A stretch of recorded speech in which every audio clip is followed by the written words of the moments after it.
Улаанбаатар хотын авто замын сүлжээг өргөтгөн хөгжүүлэх, гэр хорооллын дэд бүтцийг цогц байдлаар шийдвэрлэх, босоо болон хэвтэ тэнхлэгийн хурдны зам барих зорилтын хүрээнд гудам төсөл хэрэгжүүлэхийг засгийн газрын 2013 оны 46 дугаар тогтоолоор шийдвэрлэж, төслийн хөрөнгө оруулалтыг Чингис бонд болон бусад их үүсвэрээс холбогдох хууль тогтоомжид нийцүүлэн гаргахаар болсон.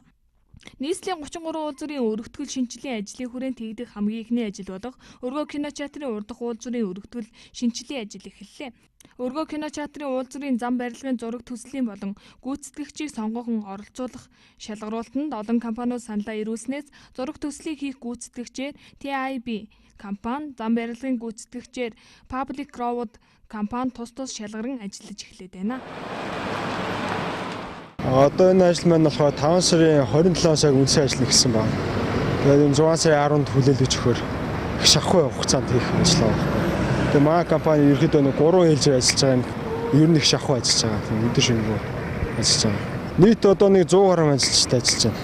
Тэгээд энэ одоо уулзрын одоо шугам шүлжээний шинжилтийн ажил бас явагдаж байгаа давхар.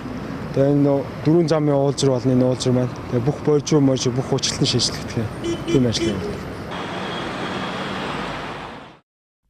Энэхүү төсөл хэрэгжснээр Өргөө кинотеатрын урдах хэсэг эх сарын 10 гэхэд 4 замын уулзартай болох юм байна. Мөн Өргөө кинотеатрын замын ойролцоо байрлах шугам сүлжээгч гэсэн солих ажил явагдаж байна. Ажлаа цагтаа хүлээлгэж өгөхийн тулд төслийн удирдагч компани 3 ээлжээр ажиллаж байна. Өргөө кинотеатрын зам 4 уулзартай болсноор замын төвжирэл буурна хэмээн мэргэжилтнүүд үзэж байлаа.